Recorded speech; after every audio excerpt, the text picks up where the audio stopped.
Senhoras e senhores, boa tarde a todas, boa tarde a todos. Temos a alegria, não é, de começar a iniciar aqui essa 37ª edição do Conversa com o Escritor, e temos a alegria, a honra de receber aqui uma mineira de Guarani, não é, radicada em Londres, e que escreve uma literatura de primeiríssima qualidade. Eu estou falando da escritora Nara Vidal. Nara, querida, seja bem-vinda ao Conversa com o Escritor, ao Conversa com Escritora, seja bem-vinda a Pernambuco, esse espaço é seu, é uma felicidade imensa poder contar com a tua força, com a tua potência, com a tua literatura, com a tua capacidade de engajamento, né, para estimular, né, leitores, e que felicidade. A fotografia aí estampava aí esses olhos, e eu quero começar essa live lendo, né, um começo, né, que na verdade encerra também o livro que será sorteado aqui nessa live, que é Sorte, e que diz assim: esse olho verde claro grande aí, arrumou onde? Aqui nessas bandas só tem índio, preto e italiano.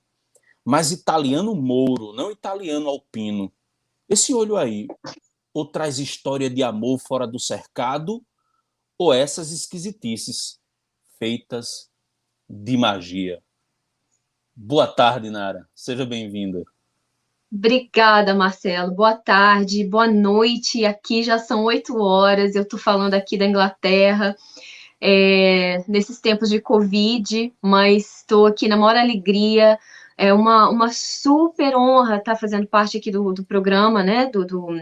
Do programa do Marcelo, que me convidou para fazer parte aqui dessa conversa com a autora. Eu venho acompanhado essas conversas e gosto demais desse trabalho muito detalhado, um trabalho que dá tempo para o autor conversar, falar, pensar, refletir. Então, é um espaço importantíssimo e, e eu agradeço estar aqui com você, agradeço esse convite. Ô, querida, a alegria, né, o prazer é todo nosso de você ter topado participar dessa empreitada em plena véspera de Natal, né? Quem é que trabalha, quem é que cria essas situações, e você, de forma muito generosa, né, se disponibilizou a falar sobre literatura, não é? Porque É um prazer. e você faz isso com muita alegria, né? Sim. E aí eu pergunto a você logo aí como é que começou essa coisa, né? Essa fome, né? Pelo texto literário. Como é que a Nara começou a criar os primeiros, digamos assim, interesses pelo texto literário e pela literatura? Bom, isso aí a gente então vai voltar bastante no tempo, né? Porque é muito interessante, eu adoro essa pergunta, porque como a gente vai falar aqui também para um público que é um público de escola, eu acho muito importante falar desse assunto, porque muitas vezes eu percebo que a literatura, da forma que ela é passada, às vezes ela tem uma áurea, né, assim, de muita importância, de muita, de muita pompa, e eu acho muito interessante a gente tentar quebrar um pouco disso, sabe, para poder fazer a literatura um pouco mais disponível para todo mundo, de uma forma mais acessível, mais tranquila, né? Então, eu digo isso porque eu comecei a me interessar por literatura de uma maneira muito diferente. Eu venho de uma família mineira e os meus pais foram professores e a gente tinha bastante livro em casa, mas a gente tinha muita enciclopédia, muitas coisas assim. Passavam os vendedores de enciclopédia na nossa casa, às vezes figuras estranhas, às vezes a gente não sabia direito quem eram aquelas pessoas, mas isso foi na época da ditadura, né? Eu cresci lá nos anos 80. Nasci nos anos 70, cresci, fui para a escola nos anos 80. Então, eu cresci numa família que era uma família muito extensa, e a gente morava na rua da minha casa, morava praticamente a família toda. A rua era toda nossa, praticamente. Tinha, assim, nós tínhamos vários vizinhos muito queridos e eram todos amigos, mas as minhas avós, as duas avós, moravam na mesma rua, então a gente era só atravessar e tinha não só as avós, como os tios, muita gente morava na mesma rua. E era uma família que gostava muito de contar a história. Então, eu costumo bater nisso, porque às vezes a gente pensa na literatura de uma maneira, assim, como eu disse, muito pomposa, mas a literatura, o acesso à literatura, o contato com a literatura, ele começa, às vezes, da forma que começou para mim, de uma forma oral, a oralidade nesses lugares do interior do Brasil, em todos os cantos do Brasil, e em Minas a gente tinha muito disso, na minha cidade a gente tinha muito disso. Não só a minha família, como os meus amigos, era muito comum a gente sair de casa às 7 da noite, sentar na calçada e conversar, contar história. Então, acho que a partir dali foi o meu primeiro interesse em relação a narrativas, a histórias, sabe? A ouvir questões e ouvir a imaginação fluindo, sabe? Uma amiga muito querida sempre contava muita história. Então, aquele primeiro contato com aquele imaginário, né, com o que não era real, foi muito importante foi uma semente para o que veio depois. E, e mesmo assim, tendo os meus pais professores, né, e eles sempre nos motivaram muito a estudar, a levar super a sério a escola e tudo mais, eu acho que eu fui, de fato, gostar de literatura um pouco mais velha. E isso também eu gosto de falar, porque às vezes muita gente pensa que um escritor já nasceu amando literatura, já nasceu lendo, adora isso desde sempre. E às vezes é o caso de muita gente, de fato. No meu caso, veio um pouco mais tarde. Eu me lembro na época a gente falava ginásio, né? No ginásio, a gente ouvia histórias, assim, tinha os livros que a gente tinha permissão para pegar na biblioteca e tinha os que a gente não tinha permissão para pegar na biblioteca. Então, assim, ali no ginásio era uma literatura um pouco forçada, porque a gente precisava ouvir aquelas histórias, ler aqueles livros para provas, para exames, testes, tudo isso. Então, não era uma coisa, assim, exatamente prazerosa, sabe?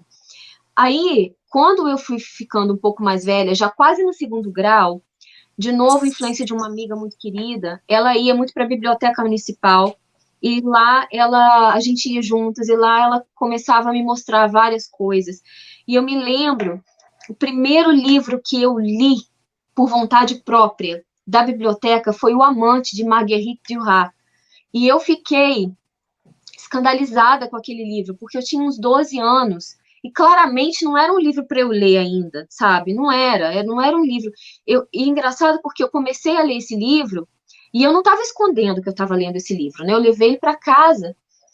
Eu levei ele para casa porque essa amiga pediu para a irmã mais velha dela pegar, porque a gente não tinha permissão, não. Mas em casa, meus pais não iam dizer nada sobre aquele livro, né? Desde que eu estivesse lendo, tudo bem. Mas eu comecei a ler, eu comecei a achar que eu estava lendo escondida, mesmo que ninguém tivesse dito para mim.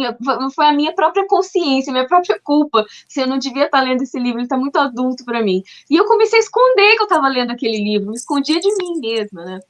Então, assim, foi muito interessante, porque a partir daquele momento, foi um marco, assim, eu me lembro disso, eu me lembro de ler aquele livro e pensar, puxa, que coisa diferente, que linguagem diferente, que temas incríveis, será que ela tem permissão para falar dessas coisas? Que coisa mais arriscada, mais diferente, enfim, aquilo abriu meus olhos para, de repente, as possibilidades da arte na literatura, mas eu não tinha consciência disso ainda. Então, para mim era só um risco ler uma coisa tão original, tão diferente, né? Pela primeira vez eu estava lendo uma coisa que não era mandada para que eu fosse ler, né? Então era uma coisa por escolha.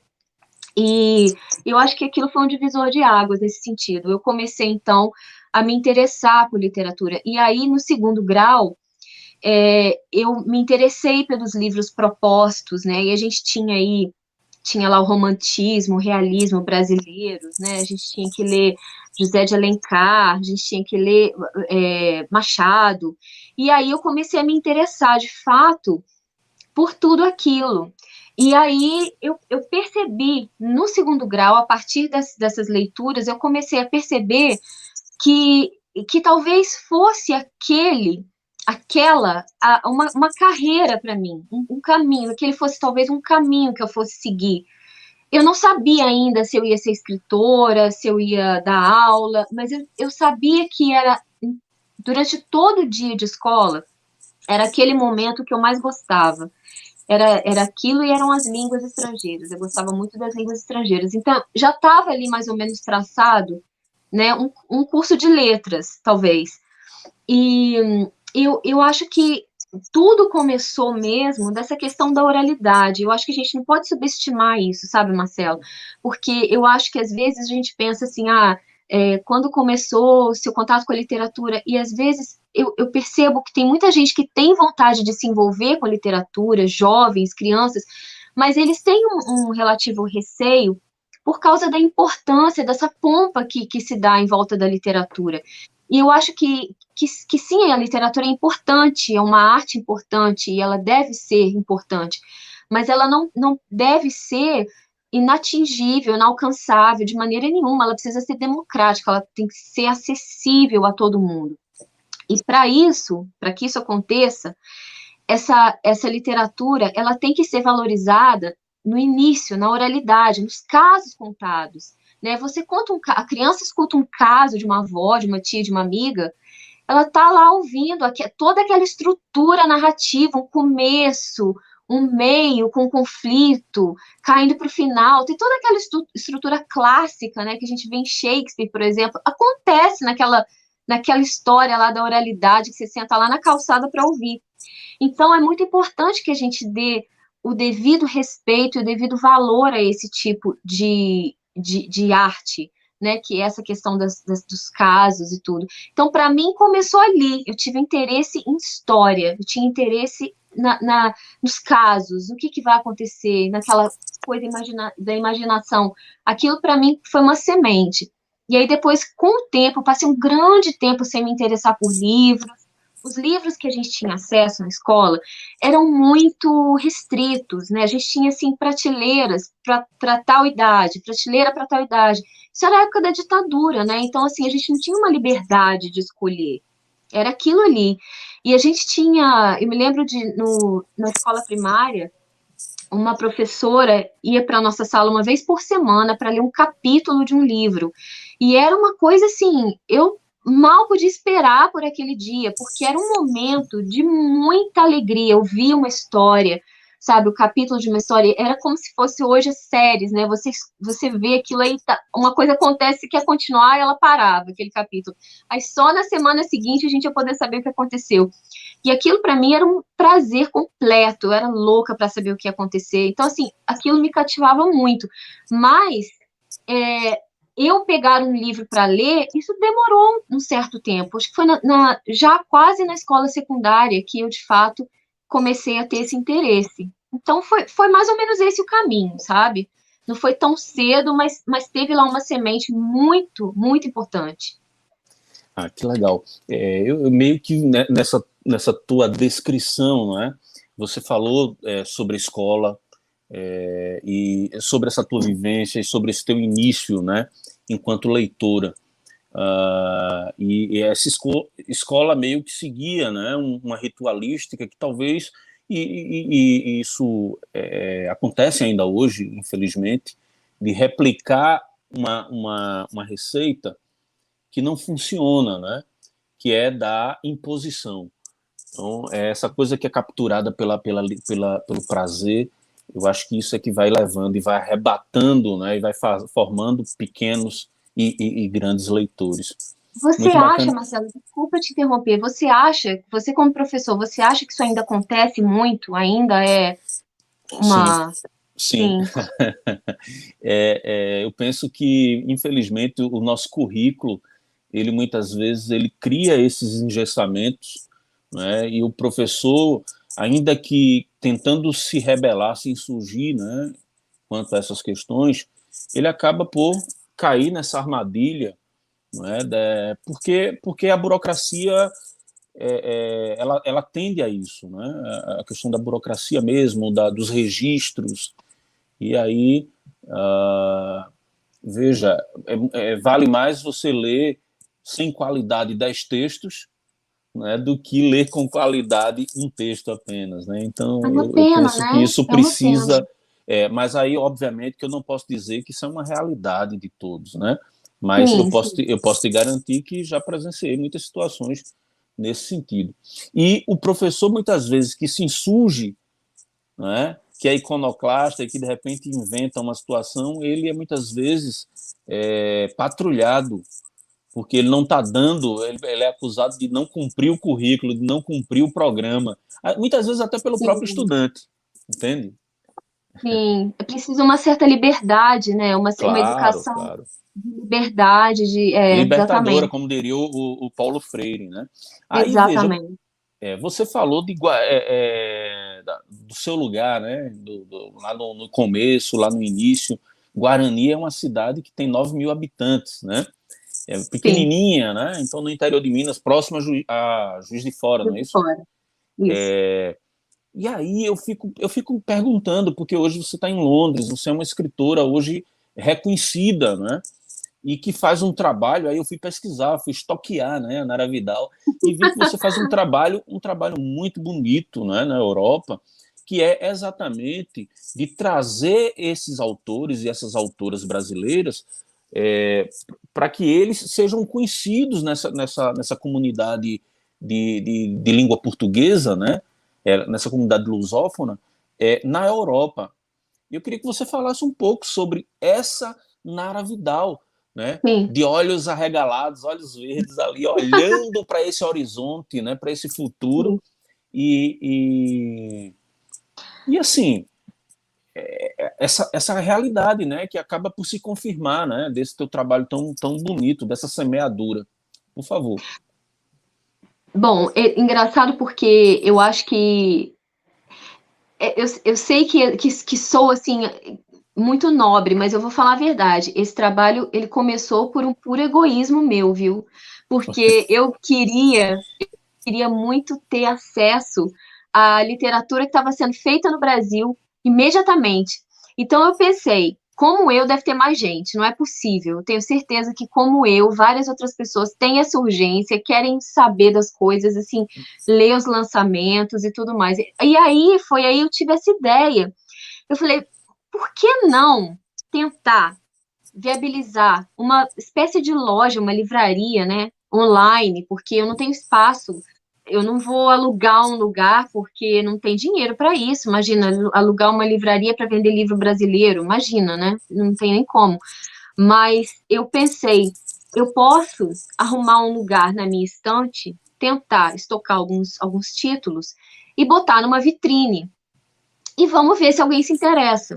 Porque, Marcelo, a verdade é a seguinte, é uma coisa muito nicha, é um negócio muito específico, né? Os livros que eu disponibilizo, e eu não tenho tantos mais, porque depois eu falo por quê, mas é porque eu tenho um outro projeto agora que é o suplemento literário, que é um braço da livraria. Mas é uma coisa muito específica, uma literatura brasileira, contemporânea, de editoras muito pequenas, que não têm muita visibilidade aqui fora, às vezes não tem visibilidade nenhuma. Então, é um negócio assim, eu me dispus a colocar no catálogo pessoas que ninguém nunca ouviu falar.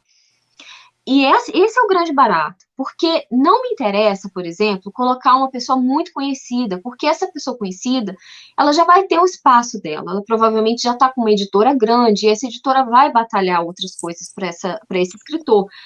O que eu percebo que acontece no Brasil é que eu vejo a quantidade de livros de autores brasileiros contemporâneos sendo escritos e livros de muita qualidade, né? Claro que existe tudo, tem de tudo. Tem livros que não são bons e tem livros que são ótimos. Então, os livros que são muito bons são esses livros que às vezes a gente que não saem, por exemplo, do círculo ali do leitor, do próprio escritor, né? A família, os amigos, e ninguém fica sabendo, sabe? Então eu acho muito complicado isso. E a minha ideia foi tentar expandir um pouco esse lado das coisas e disponibilizar alguns desses títulos aqui. E aí eu criei a Capitolina Books. E a Capitolina Books, ela funciona dessa maneira. Ela é online, e aí Tem até o endereço que eu coloquei aqui abaixo, olha, tem, capitolinaBooks.com. exatamente. E aí a pessoa pode morar em qualquer lugar da Europa. Já teve gente procurando os Estados Unidos. Eu não posso mandar para os Estados Unidos, porque não tem como. Imagina, é uma questão de preço mesmo, né? Não tem Sim, como sim. arcar de mandar livro para os Estados Unidos. Mas os livros podem ser enviados para a Europa, sem problema nenhum. Então, a gente tem gente que compra lá da Itália, da Holanda, da Noruega, da Alemanha, da França. E isso é muito legal. Então, de repente, eu tinha ali uma mínima janela que dava um espaço para algumas pessoas colocar o seu trabalho. E assim, não é que a gente vai vender, tanto que às vezes, quando eu começo a organizar o catálogo, a pessoa fala, vou mandar uns livros para você colocar na Capitolina. Tá bom, quantos livros? Eu peço 1 ou 2 exemplares, porque não vai sair mais que isso, sabe? A gente tem que ser muito honesto, né? Não tô assim, tentando promover aqui um modelo de negócio de sucesso, não é nada disso. Mas a Capitolina é uma coisa, uma gotinha, né, assim, num oceano. Mas a Capitolina já me deu muitas alegrias e continua dando, sabe? Primeiro, a primeira alegria é essa questão das pessoas, como você conhece gente que está a fim de te ajudar, que tem os mesmos propósitos, os mesmos objetivos, de trabalhar essa literatura aqui fora, de ajudar a montar essa vitrine, né? Então, assim, tem muita gente bacana que ajuda nisso.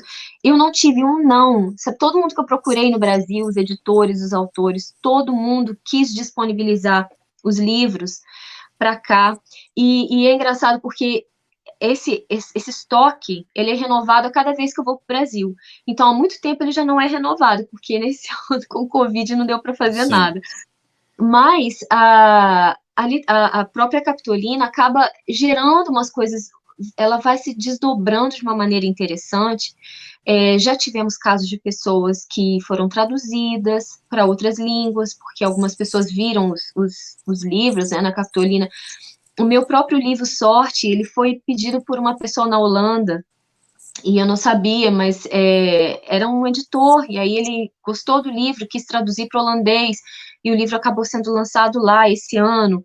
Então, assim, tem vários desdobramentos, né, dessa proposta, que não é... A questão de vender é a coisa que menos importa, mas o que eu mais quero é deixar exposto numa vitrine uma literatura alternativa àquela que você vai e vê nas livrarias aqui de Londres.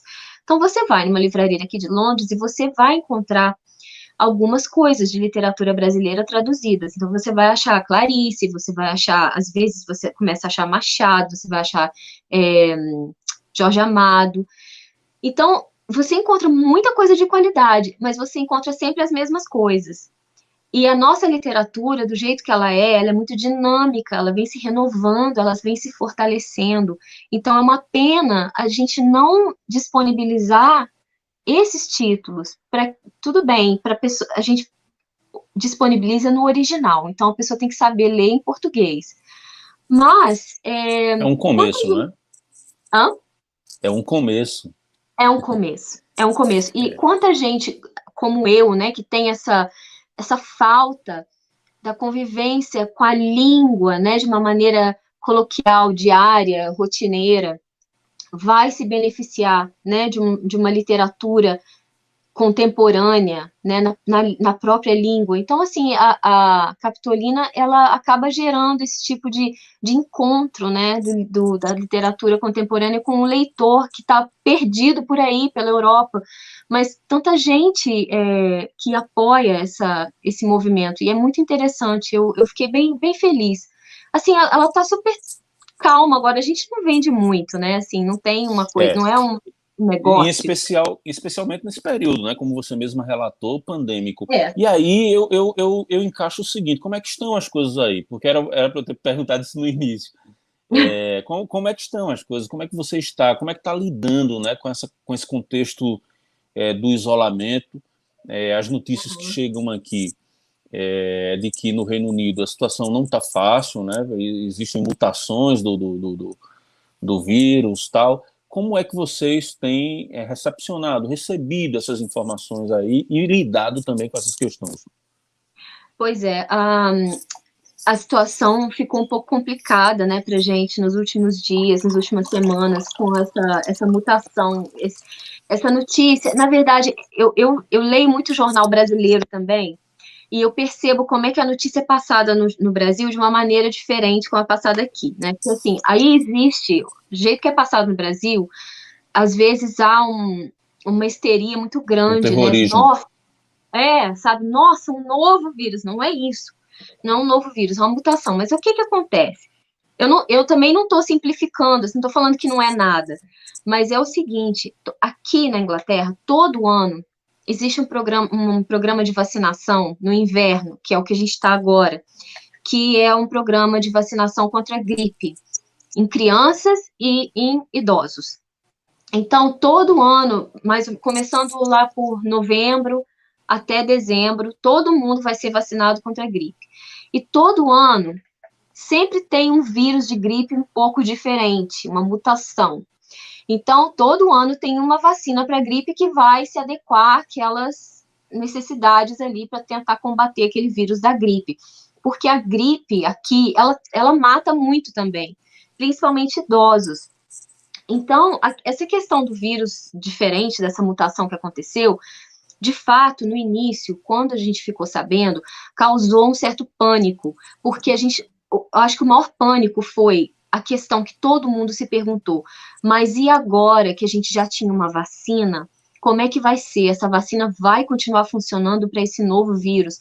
E graças ao bom Senhor, parece que a resposta é sim, ela vai continuar funcionando, porque a mutação não é assim tão dramática. Foi o que, olha, eu não tenho nada a ver com ciência, mas é o que a gente escuta. Então, não é assim uma coisa também para entrar em pânico. Dito isso, eu acho muito, muito bom que os governos do mundo inteiro estejam barrando mesmo a entrada dos britânicos, porque como a gente viu no início, né, dessa pandemia, lá no começo, em março, abril, vários governos agiram de uma forma muito lenta para tentar parar essa pandemia. E aí já era tarde, né? Então, assim, acho que agora, pelo menos, a gente aprendeu um pouco que, de repente, fechar as fronteiras, mesmo que seja momentaneamente, seja uma boa alternativa para tentar controlar um pouco o alastramento aí, né, dessa nova cara, esse novo nome. Eu não sei nem se vai ter novo nome, mas essa Essa nova mutação, versão. essa nova versão, Pois versão é, final 2020. pois é. Mas uma coisa que acontece aqui é que a gente faz o isolamento certinho. O inglês leva isso bem a sério, sabe? E a escola, as crianças nas escolas, Assim, como as é que está escolas estão funcionando? abertas. As escolas estão abertas. Então, assim, isso é uma coisa muito polêmica, porque no início, quando eles resolveram abrir as escolas, vários pais, várias mães eram contra. E por vários motivos. Acontece o seguinte, um grande problema agora é que com essa mutação, parece, ainda não foi comprovado, mas parece que o maior número de crianças e jovens estão sendo contaminados.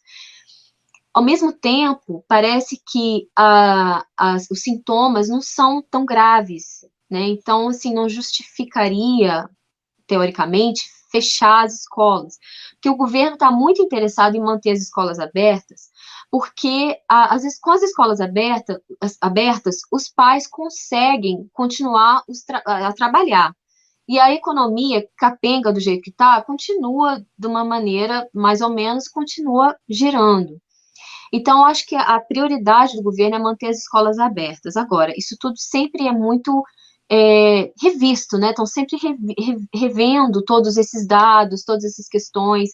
Uma coisa que o governo daqui faz, goste ou não dos conservadores, o Partido Conservador, goste ou não deles, eu, no caso, não gosto muito, não, mas o que eles têm feito é muito interessante, porque existe entre o governo e o público, né, o povo, uma conversa, assim, uma comunicação quase que diária. Quase diariamente, o primeiro-ministro vai na televisão e nos comunica os planos, o que está acontecendo, qual o plano de vacinação. Então, a gente tem uma ideia do que está acontecendo, e isso acaba Nara, tranquilizando. como é que faz para vir aqui para dar uma aulinha ao presidente? Sabe como? A gente tem que votar melhor na próxima eleição, pelo amor de Deus, porque tá Pois é. dose. Pois é. Nara, é o seguinte, a gente tem um momento aqui em que a gente fala sobre a escrita, né? Você começou a fazer os seus primeiros textos, de repente os primeiros os diários, a rascunhar, né? E eu queria que você falasse um pouco sobre essa experiência. Em seguida, aí eu vou soltar uma vinheta para você falar como é que se dão os seus processos criativos hoje, né? O seu fazer literário hoje. Mas eu queria que você recuperasse um pouco aí a memória, né? Esse exercício mnemônico de buscar essas pequenas, valiosas lembranças da Nara, começando a fazer as primeiras Sim. poesias. Pois é, é engraçado que a gente comentou sobre essa questão do contato com a narrativa, né, e tal, da questão da oralidade, mas a questão da escrita, ela aconteceu bem cedo também, porque eu me lembro de ter muito interesse, desde sempre, muito interesse em palavras. Então, uma vez eu pedi de presente de aniversário um dicionário de inglês, e aí eu ficava traduzindo português para inglês, fazendo umas frases malucas, e eu acho que eu tinha meus 8, 9 anos, mais ou menos. Então, eu tinha muito interesse por línguas, muito interesse por palavras. Eu gostava muito de ficar olhando o dicionário, ficava horas olhando o dicionário. E eu participei quando era muito criança. Eu acho que eu estava, não sei, segunda ou terceira série do primário ainda. Sei lá, eu tinha uns 8 anos. Eu participei de um concurso e fiquei em segundo lugar numa narrativa lá de Que fazer um legal. livro. Tinha que fazer um livro. Eu fiquei em segundo lugar. Eu me lembro que a gente ganhou uma medalha e a gente ganhou o nosso próprio livro, que era grampeado, né? Assim, aquele jeito. Mas foi muito interessante. Eu me lembro que eles fizeram. Isso é tão importante a escola fazer isso, sabe? Eu me lembro disso tão claramente. Os professores fizeram um evento de premiação e aí meus pais foram chamados, porque eu fiquei em segundo lugar, e aí a gente ia lá na frente, batiam palmas, botavam uma medalha, e era tudo muito importante, sabe? Então eu acho que isso é muito legal, assim, é, é bom fazer a Olimpíada de Matemática, mas é legal também fazer lá o concurso de escrita, né? É muito Sim, sim. bacana isso. Então eu me lembro, assim, de começar a ter muita curiosidade, muito interesse em palavras. E agora eu acho assim, eu sempre gostei disso, sempre, minha vida inteira foi, por exemplo, no segundo grau, assim, eu era boa nessas matérias, não era boa em matemática, nem química, nem física, mas eu era boa em português, em literatura, em inglês. Então, assim, eu acho que naturalmente eu já tinha assim uma tendência para essa área e gostava muito de escrever, né? Mas assim, eu não sei nem o que eu escrevia, para te falar a verdade. Agora, quando eu fui para a faculdade de letras, eu tive um momento assim muito louco de achar que eu escrevia poesia, Marcelo.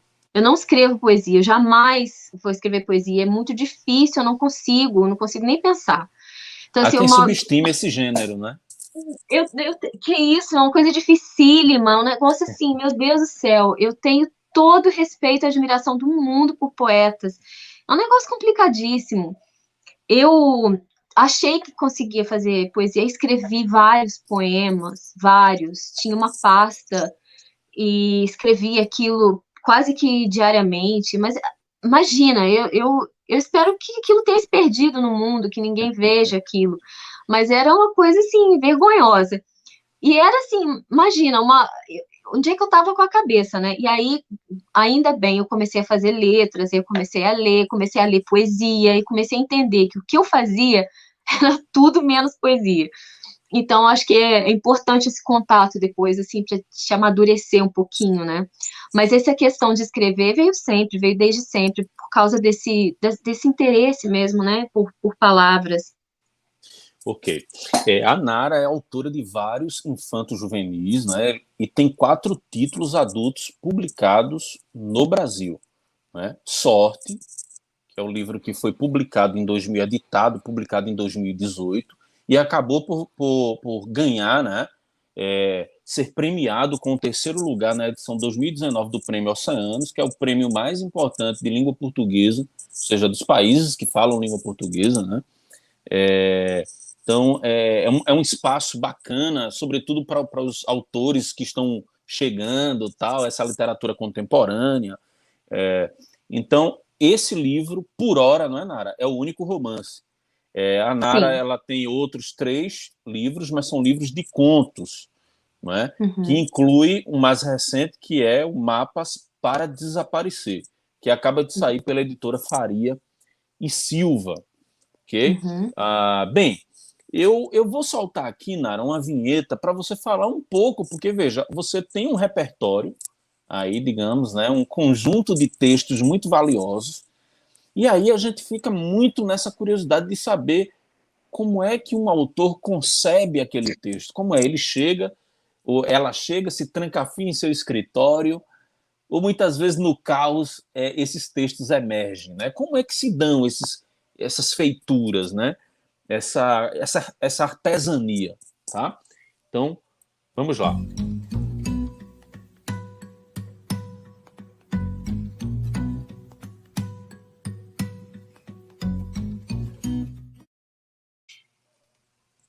Contigo.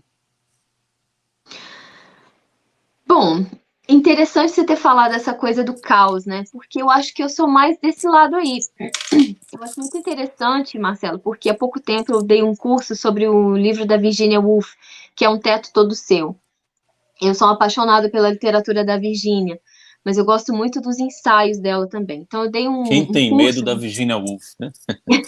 não precisa ter medo, mas eu gosto demais dela. Então, eu dei um curso de dois dias para muita gente interessada nesse ensaio. E esse ensaio, uma das coisas que ela fala é que para escrever, né, o escritor precisa ter dinheiro e precisa ter um teto todo seu.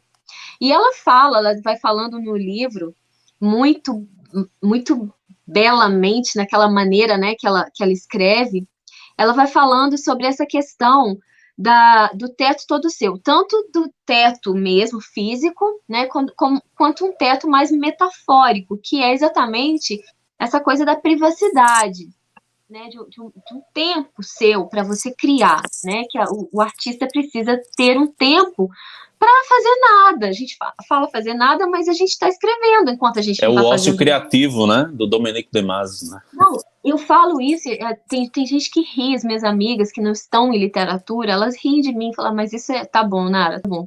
Mas é de fato, a gente precisa desse ócio, você precisa não fazer nada. Na verdade, você está escrevendo enquanto você não está fazendo nada.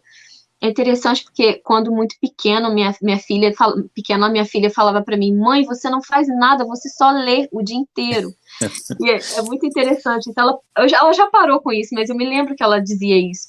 Então, a Virgínia fala dessa relação de espaço e fala dessa relação de privacidade, sabe, de tempo. E eu acho isso sagrado, mas isso nem sempre é possível, né? Isso nem sempre é possível. No mundo assim, ideal, né? Você tem lá o seu escritório, tem a sua hora para ter esse teto todo seu, tem essa paz, esse tempo, essa privacidade e o respeito dos outros pelo seu ofício. Mas nem sempre isso acontece. Então, por exemplo, na minha casa, A Loucura dos Outros, eu escrevi quando meus filhos ainda eram muito pequenos. E eu me lembro de escrever vários, é um livro com textos muito duros, né, assim, bem crus. E eu me lembro de escrever esses textos, os meus filhos brincando embaixo da minha mesa. brincando de pique, de fazer Lego, essas coisas, enquanto eu escrevia. E era uma coisa muito estranha de se observar, porque eu lidava com um universo muito diferente daquele universo deles. Mas se você não fizer isso, você não vai arrumar um tempo de um teto todo seu, nem sempre isso é possível. O que eu tenho aprendido é que quanto mais eles crescem, mais eu tenho um teto todo meu, porque agora eles passam a respeitar essa minha privacidade, esse meu tempo, esse meu espaço, esse meu ócio. Ninguém mais questiona, né, que eu tô à toa lendo livro, fazendo isso. Então é interessante. Eu tenho esse tempo, mas é curioso esse processo de escrever, né, de produzir, porque às vezes ele acontece de uma forma muito estranha. Por exemplo, esse Mapas para Desaparecer, que é o meu trabalho mais novo, ele foi o meu livro da pandemia, porque esse Mapas para Desaparecer, eu há muito tempo queria escrever contos de novo. Eu adoro contos, eu sou uma apaixonada por contos. Eu adoro ler contos e eu gosto de escrever contos. Então, eu estava há muito tempo querendo escrever contos. E como eu escrevi o Sorte, depois eu já escrevi um outro romance que eu não sei ainda quando vai ser publicado, talvez no ano que vem, eu não sei, mas eu queria voltar aos contos. E aí, com a pandemia, quando começou essa coisa da pandemia, eu comecei a ter uma coisa que eu não tenho nunca, que é insônia. Eu comecei a acordar e eu tinha insônia, porque parecia que o relógio não girava, estava todo mundo naquela, sabe, numa coisa estacionada, assim, todo mundo parado, ninguém tinha que sair de casa, tava ficando um pouco assustada com aquilo. E eu acordava muito cedo, acordava umas 3 horas da manhã, perdia o sono, descia, fazia um café, e aí eu me trancava no meu escritório, e eu começava a escrever meus contos, e eu escrevi, mesmo assim, foi uma coisa sem parar, sabe? Foi um processo, assim, de mais ou menos uns 2 meses, às vezes até menos, eu não lembro direito quanto tempo eu demorei, mas foi mais ou menos isso. E eu escrevi aquilo tudo, acordando diariamente para poder escrever. E aí é engraçado porque eu dedico esse livro, no meu livro novo, tá lá, que eu dedico ele à Aurora. E muita gente me pergunta quem é a Aurora. A Aurora não é uma pessoa, a Aurora é o meu momento de escrever. Foi aquele momento que eu consegui achar que foi o meu teto todo meu, sabe? Foi aquele momento da aurora, aquele momento antes do sol nascer, né? Entre noite e dia, aquela janela de tempo. Então, eu dedico esse livro a esse momento muito específico meu. E eu acho que a produção, ela acontece dessa forma. Para mim, ela acontece quando dá. E qualquer momento é momento, sabe? Eu às vezes tenho, assim, um caderno em mão, porque às vezes eu tenho uma ideia e eu registro aquela ideia para não perder o pique, e aí depois eu volto naquilo, às vezes não é nada, às vezes é alguma coisa que talvez mereça atenção, eu volte para aquilo, mas muitas vezes eu escrevo muito para jornal, escrevo colunas, escrevo textos para a revista Rascunho, para o jornal de Minas, uma tribuna de Minas. Então eu tenho que escrever sempre sob pressão. Sob E eu lido encomenda, muito. né? Eu lido bem com isso, não é um problema, sabe? E Eu não é fico isso assim, que eu ai meu queria que Deus. você falasse também, é sobre esses textos sob encomenda, né? Porque a Nara Vidal crítica, né? Crítica de arte, crítica, né, literária. Eu queria que você falasse um pouco sobre esse outro lado, né? Esse seu outro, você do outro lado da Sim, olha, fronteira observando. eu, eu não faço crítica literária, porque eu não faço porque por dois motivos. Primeiro, porque eu acho que eu teria que estudar muito mais para fazer crítica, porque apesar de ter feito um mestrado em artes, em tudo isso, eu acho que a crítica literária é uma coisa que falta hoje em dia no Brasil, é uma crítica literária séria nos jornais, nas revistas de literatura. Porque a crítica literária, ela bem feita, ela é fundamental para qualquer tipo de arte. E não é um terreno, assim, um território que eu toque, porque simplesmente eu acho que eu não estou preparada para ele, eu teria que estudar muito mais. Mas o que eu faço em jornal e revista, eu escrevo crônicas, eu escrevo textos. Então, eu tenho coluna, né? Uma coluna de domingo no caderno de cultura da Tribuna de Minas. Então, eu escrevo, todo domingo eu escrevo um texto, que geralmente é uma crônica. E agora eu vou começar a escrever para o jornal Rascunho, né, que começa agora em janeiro. Então, eu começo em janeiro a escrever para o Rascunho, e também são crônicas. Então, assim, é uma coisa que eu gosto de fazer, eu gosto muito, acho que crônica é um gênero subvalorizado, mas é um gênero incrível, fantástico. A gente precisa voltar a ler, gostar de crônicas. Hoje em dia tem muita preocupação só com o panfletário, sabe? Só com as questões importantes, né? Mas a literatura, às vezes, ela não precisa só falar desse tipo de coisa. A gente pode falar de levezas, de sutilezas, de delicadezas, e não precisa ser só, né, uma coisa é, política, né, assim, só puramente. Então, eu escrevo sob pressão, mas é uma coisa que eu gosto, e, de novo, tem a ver com essa questão de como que eu produzo, né, eu não tenho, assim, esse plano. Eu me lembro que tem um escritor inglês chamado Roald Dahl, ele escreveu muito para criança, o Charlie e a Fábrica de Chocolate, Matilda, né, um autor muito conhecido, e ele escreveu alguns livros para adultos que não são conhecidos no Brasil, pouquíssimo conhecidos no Brasil, mas ele foi um escritor para adultos, assim, incrível. E eu me lembro de ter ido visitar um museu, que foi a casa dele, e ele tinha uma casinha no fundo do jardim da casa dele, né? E ele tinha lá uma mesa, uma cadeira, e era assim, todos os dias ele acordava e às 11 da manhã ele ia para essa casinha, ele ia com uma garrafinha de gin, ele tomava o gin e escrevia, aí depois ele vinha para o almoço que a mulher dele fazia, e aí depois ele dormia, e depois de tarde, às 2 horas, ele voltava e escrevia até às 5. Você imagina se eu consigo fazer isso na minha vida com 2 filhos? Mas isso é uma coisa, sabe? É impossível isso acontecer. Então a gente acaba aprendendo a escrever onde está, sabe? Se as crianças estão aqui ou não, eu estou escrevendo, né? Então eu acho que esse processo ele é dessa maneira, ele é caótico, mas ele funciona. Ele tem um método para mim, ele não é assim completamente louco. Ele funciona. Eu consegui me encaixar dentro dele. Nara, você falou aí da maternidade.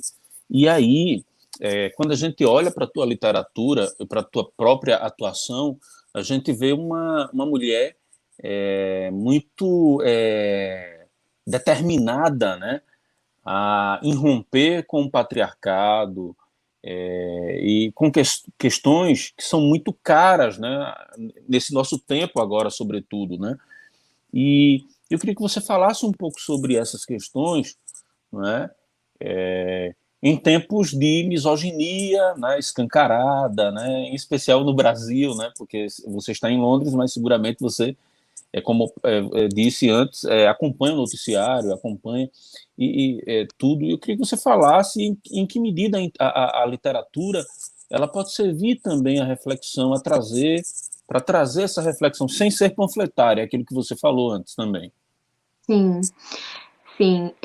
Pois é, engraçado, porque eu sempre tenho essas questões para mim, leitores trazem essas questões para mim sobre os meus livros, então, tanto A Loucura dos Outros quanto Sorte. O Mapa para Desaparecer acabou de sair, mas eu tenho a impressão de que essas questões vão voltar. Na verdade, Marcelo, eu não vejo muita alternativa se não escrever sobre esses temas. E assim, porque eu escrevo, por exemplo, os contos, são contos assim que têm um realismo. Então, eu escrevo a partir da minha visão de mundo, né? Como todos os escritores. Então, quando eu escrevo, eu levo em conta tudo o que eu vejo, né? Todo esse ponto de vista. E o que eu vejo ainda é um atraso muito grande nessas questões, né? Um atraso muito grande, uma injustiça muito grande, né? Então, assim, eu fico um pouco, eu fico um pouco, eu fico muito alarmada com o pouco que a gente anda. E a gente anda para frente e aí a gente anda mais para trás, sabe? E assim, eu me preocupo muito com a questão como as próprias mulheres olham a questão feminista, sabe? É preciso ter um profundo investimento e desejo de educação nesse tema para que a gente saia do lugar. Então, por exemplo, você veja, só para ilustrar isso, você veja que tem um poema que eu gosto muito, que é um poema do Shakespeare, que se chama O Rapto de Lucrécia. E é um poema que fala sobre a Lucrécia, que é uma mulher um romano muito bem conceituado, muito conhecido, e o amigo dele, que é Torquato, não é o Sórdido, esqueci como é o apelido dele. É, esse amigo do marido da Lucrécia, ele vai na casa da Lucrécia e ele estupra a Lucrécia. Isso está no poema do Shakespeare. E depois, vários pintores retratam esse poema. É um poema lindíssimo, mas ele é de uma violência impressionante. E o que mais me abala nesse poema é que apesar dele chamar o rapto de Lucrécia, ela não foi raptada, ela foi estuprada dentro de casa. Tanto que em inglês o título é The Rape, é o estupro de Lucrécia. Então, o que mais me abala assim, nesse poema é como que um poema escrito no século XVI ainda ressoa, ainda ecoa nos nossos tempos. Há pouco tempo a gente teve aí alguns meses um caso de estupro em Santa Catarina de uma menina, uma mulher que o estuprador dela foi inocentado no final das contas. E há um paralelo entre esse poema do Shakespeare e o caso dessa menina, porque tanto essa menina quanto a Lucrécia, elas tentam se defender diante dos julgamentos, né? Eu sei que a menina tentou se defender, ela usava dos argumentos, ela usava as palavras, e ela estava encurralada, ela estava cercada de gente apontando que ela era uma vítima que merecia o que se passou com ela. E a Lucrécia é a mesma coisa, ela, no final das contas, ela se mata. Então, você veja, um poema do Shakespeare, feito aqui, né, no século XVI, ele ainda encontra, ele ainda encontra esse tipo de, de reflexo, né, ainda é presente. Então, eu acho que esses temas que acabam aparecendo nos meus livros, nas minhas narrativas, eles infelizmente, são temas muito naturais para mim, porque eles partem dessa minha observação de mulher, né, de toda a passada de perna que a gente sofre em relação a esse déficit, né, a gente está mesmo bem atrás ainda de muitas coisas, e eu acho que é também por um ponto de vista de observação. Eu sou uma observadora, eu noto, eu observo as pessoas, as coisas, os comportamentos. Eu sou uma apaixonada pela mente humana. Eu sei que a gente pensa nisso, assim, que as pessoas escondem grandes escândalos, grandes feiuras dentro delas. Eu gosto muito de mergulhar nisso. Me interessa muito essa parte feia das pessoas. Então, eu acho que isso vem à tona pelo meu interesse e pela minha própria vivência. Eu acho que é uma questão que está ligada nesse caso. Então, vai refletir de alguma maneira todos esses pontos, né? Especialmente a questão do patriarcado. Ela virá à tona, porque é inevitável. De onde eu estou é o que eu vejo. É mais ou menos isso.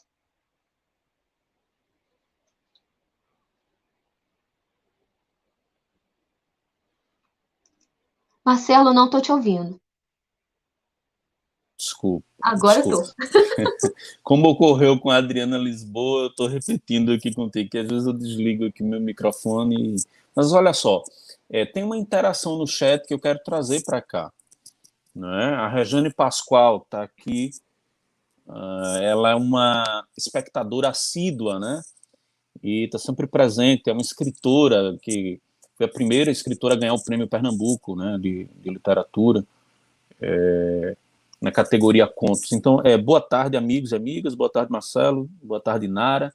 Temos a presença de Ruby Emília também, Ruby Emília é minha esposa. Temos aqui o Círios Oliveira, tá? O Joesley Mendes Freire também, né? Mais um grande encontro E aí ele, imagino que seja de Minas, né? O Josuesley. Nara Vidal, Orgulho para Guarani, Minas Gerais. E aí o Sirius fala, recupera um pouco, né? Eu não sei se a Nara congelou aqui a imagem dela, para mim está congelado.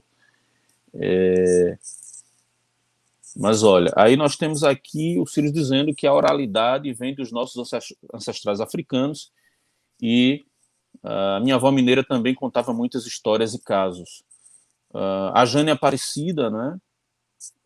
Cadê? Ok. A Jane Aparecida, que é de Minas também, é lá da terra do estado, né, da Nara, está presente aqui. Isso.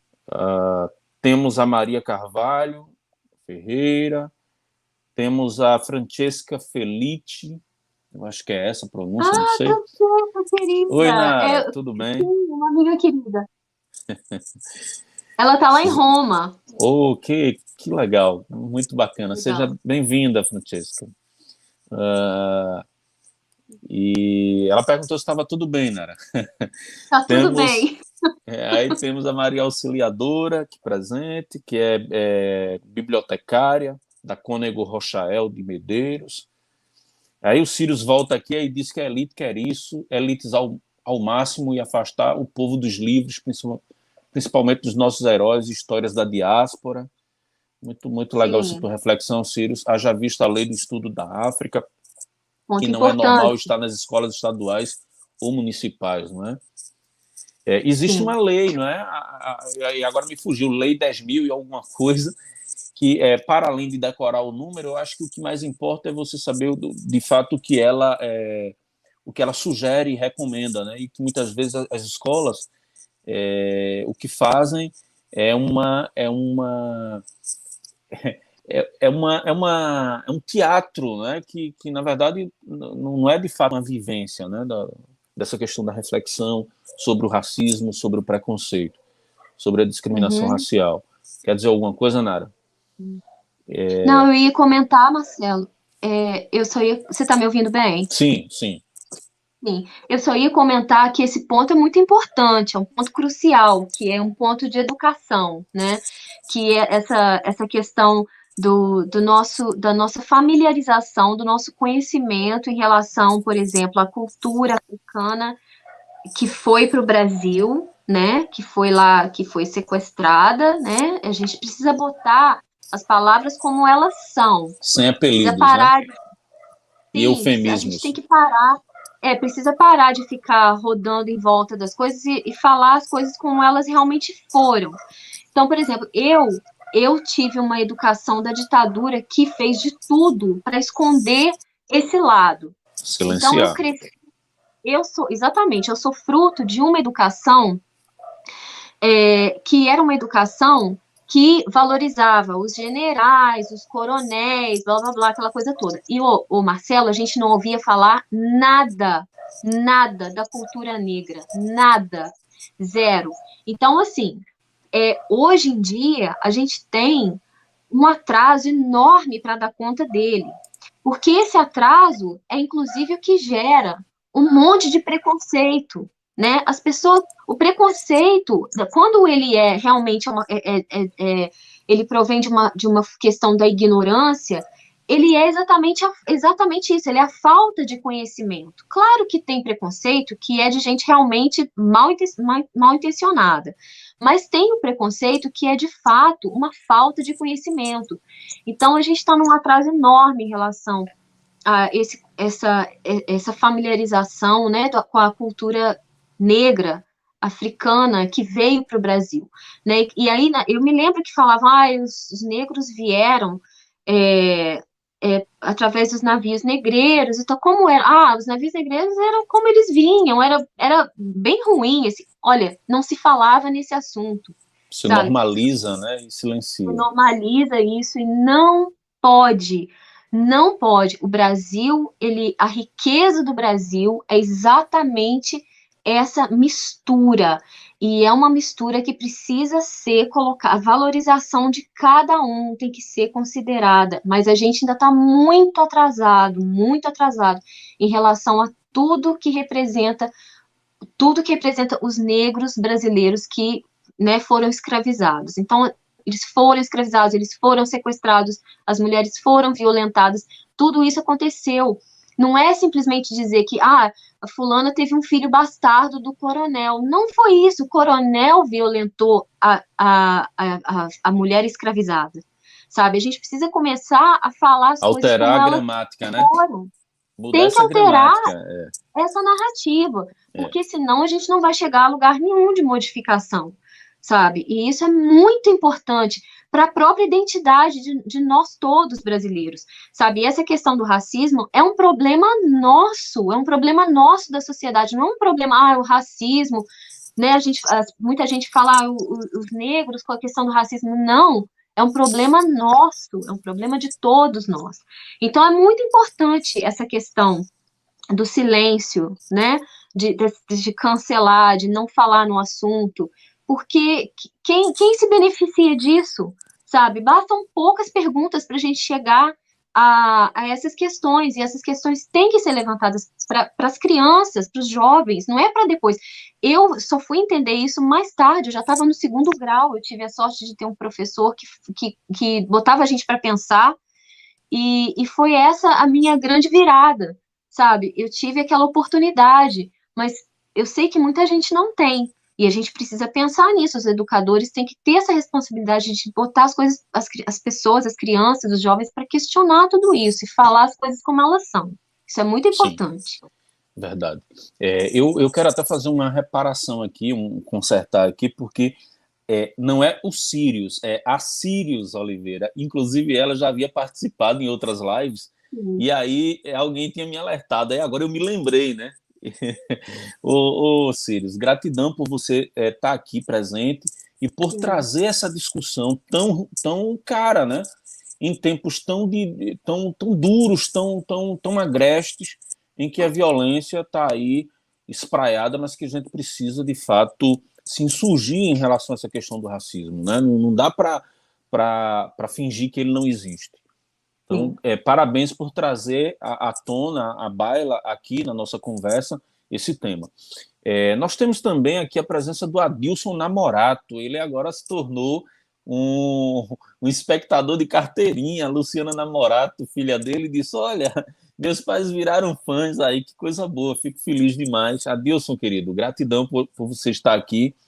E aí ele dá boa tarde, Marcelo e Nara. Aproveito para adiantar meus votos de um Feliz Natal e um excelente ano novo. Então são pessoas que estão aqui, olha, em plena véspera de Natal, Que legal. jogando conversa dentro também com a gente. E a Coisa Regina, ela já boa. tinha me falado antes, Marcelo, eu vou dar uma passada, mas não vai dar para ficar, porque na Imagina. Bélgica eles comemoram, parece que tem aquela ceia que, diferentemente de Londres, da Inglaterra aí, Sim. não é? A gente E ela diz, comemora oi, só passando amanhã. para deixar beijos e Feliz Natal. Como é, Nara? Desculpe-me. Não, eu ia falar que a gente comemora mesmo só amanhã, só no dia 25, mas hoje Uhum. não. A Regina, eu conheço a Regina. A Regina é uma grande também, uma grande divulgadora da literatura brasileira aqui na Europa. A Regina tem um grupo de leitura para Isso, a crianças, né? ciranda, né? Uhum. Sim. Aí ela dá boa noite a todos e beijo na Nara. A Francesca diz de novo aqui que vai ter que sair, infelizmente, mas que espera continuar depois. A Inês Namorato, né? Feliz Natal, feliz 2021. A Adriana Lisboa está aqui presente também. Abraço para todos. Nossa, que linda! Coisa boa. E Sou aí, muito ó, fã da Adriana. pois é, a Adriana, muito potente, né? Muito Brilhante, inventiva, né? né? Impressionante. A Jane também passando aqui, aproveito para desejar um Feliz Natal a vocês. Aí a Sirius volta aqui e diz: Olha, boa tarde, Marcelo. Já falei em algum outro encontro que a música que começa nosso encontro com o escritor é muito linda. Ela está perguntando, ela está fazendo uma retórica aqui. Ô, Sim. querida, gratidão. E aí ela diz: Perfeito, Kinara, estou te conhecendo hoje, gostando muito da tua postura. Ah, E aí, obrigada. ó, veja o que é que ela traz aqui nessa. Veja como o nosso assunto e o nosso roteiro ele é desmantelado, porque vem um assunto que é importante a gente tocar. Olha o que ela traz aqui, ó. Ela diz que nossa miscigenação resulta disso, estupro. Nossa. É. Pelo que eu desconfio, a Sírios Oliveira, ela é uma dedicada estudiosa das relações étnico-raciais, então ela sabe o que está dizendo. Então, gratidão Sim. aí, querida. E aí Obrigada. ela diz, a branquitude se beneficia disso, né? Sou mulher. Aí Regina Barbosa diz, beijos da Bélgica, saudades de você, Nara. E aí a Sirius diz, obrigado a vocês. Bom, é, Nara, eu quero trazer aqui para você, depois a gente volta aqui, se tiver perguntas, a gente volta aqui para a Nara responder. Gente, para Nara não tem ceia, mas ela tem os compromissos. E essa live aqui, eu já conversei com ela, olha, é 1h30, porque geralmente a gente tem descambado um pouco, mas vamos tentar né, nos manter dentro desses 90 minutos, bem jogados.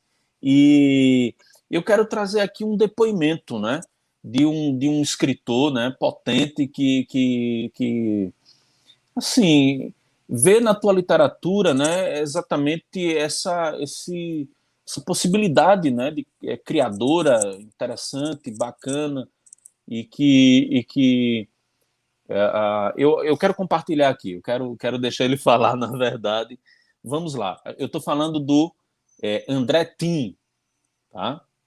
Então vamos lá.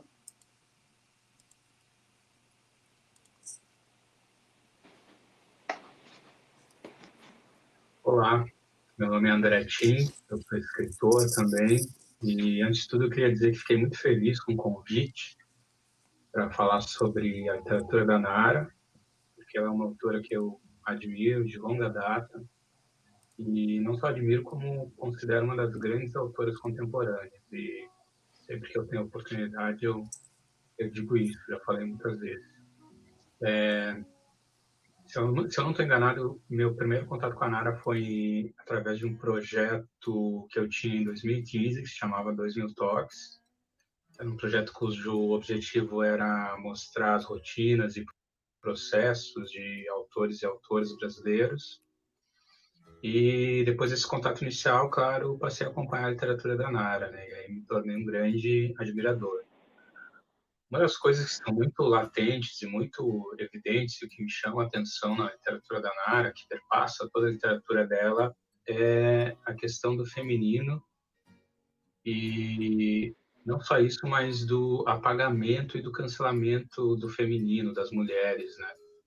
A literatura da Nara, ela retrata de forma muito crua alguns desses absurdos aos quais as mulheres são submetidas todos os dias, né? Seja no Brasil ou em outros países. Só que, além dessa presença do cancelamento das mulheres, do apagamento das mulheres, que é tão latente na literatura da Nara, me chama a atenção e me agrada também uma outra característica que é, em muitos dos contos ou das narrativas longas da Nara, há também uma espécie de revanche, uma espécie de vingança das mulheres. Então, ao mesmo tempo que é uma literatura dolorida e que retrata muito do real em relação ao que acontece com as mulheres, tem também essa espécie de revanche em alguns momentos, que para mim sempre tem um caráter redentor, né? Então, é muito interessante essa dualidade que a Nara consegue na literatura dela. E chama muita atenção também porque, pela forma como a Nara constrói a prosa dela, que é muito sofisticada, a construção dos personagens, a literatura vem sempre em primeiro lugar. E a Nara é muito honesta em relação à forma como ela constrói a narrativa. Porque é bem comum a gente encontrar em autores e autoras contemporâneas hoje um tipo de prosa em que às vezes parece que a literatura é secundária, em que as ideologias e as opiniões do autor se sobressaem à própria literatura. E leitores mais experientes, e nós escritores, a gente consegue identificar quando isso acontece, né? Quando a literatura está sendo usada meramente como um veículo, mas não vem em primeiro lugar, né? Ela é muito transparente e isso causa um certo descolamento que, pessoalmente, eu não acho muito interessante. porque você não consegue se prender a se ater à história propriamente e você está enxergando o autor por trás dela, né? Isso jamais deveria acontecer. É claro que a literatura da Nara também tem uma intenção, só que a Nara constrói isso de um jeito muito sofisticado, de forma que o que sobressai é a própria literatura, né? Eu lembro de algo que eu disse para a Nara muitos anos atrás, quando eu li A Loucura dos Outros, um livro de contos dela, e aquilo me marcou muito, assim, porque eu a procurei e disse assim, Nara, eu acabei de ler teus contos da Loucura dos Outros, e a sensação que eu tive ao terminar o livro foi de me sentir completamente confortável de ser homem. Eu acho que isso diz muito a respeito da literatura da Nara, né? Porque a literatura, um tipo de literatura que é capaz de despertar esse tipo de sentimento, de reação, ela é muito potente, muito poderosa, né? Então, e a Nara, como poucas, consegue despertar esse tipo de reação nos leitores. Não bastasse isso, esse latente compromisso com a literatura sempre em primeiro lugar, a Nara também é uma pessoa muito generosa com a literatura. Talvez por isso mesmo, porque coloca a literatura sempre em primeiro lugar, né? Isso se expande para além dos livros da Nara, né? Então ela tem uma série de projetos pessoais voltados para a literatura, como o Clube de Tradução, como a revista Capitolina e a própria Capitolina Books, que são projetos em que a Nara constantemente está tentando divulgar a literatura brasileira fora do Brasil. Isso é de uma generosidade muito grande e é um compromisso de alguém que realmente se dedica e ama a literatura. Everyone, especially thank you for having us in your house. It's such a special place and beautiful, inspiring, and we're very privileged to be here. Thank you for having all this story with you embracing the idea, and thank you. Eu me beneficiei diretamente de um desses projetos, por exemplo, porque eu tenho um livro publicado na Itália chamado Modos Inacabados de Morrer, que foi publicado lá, em parte, graças à Capitolina Books, que é uma livraria virtual que a Nara, através do qual a Nara divulga a literatura brasileira na Europa. E o tradutor, a pessoa que traduziu, o Giacomo Falcone, que foi quem traduziu para o italiano Modos Inacabados de Morrer, conseguiu o livro através da Capitolina Books. Então, esse é só um exemplo entre muitos, eu tenho certeza, de pessoas que se beneficiaram direta ou indiretamente através da generosidade e do compromisso da Nara com a literatura, né? Então, ressalto, é uma grande, enorme autora, uma das maiores autoras contemporâneas para mim. Adoro ler tudo que ela escreve, fico super ansioso cada vez que a Nara está por lançar um projeto. E é isso. Espero poder continuar acompanhando tudo que a Nara seguirá escrevendo daqui para frente. Tchau.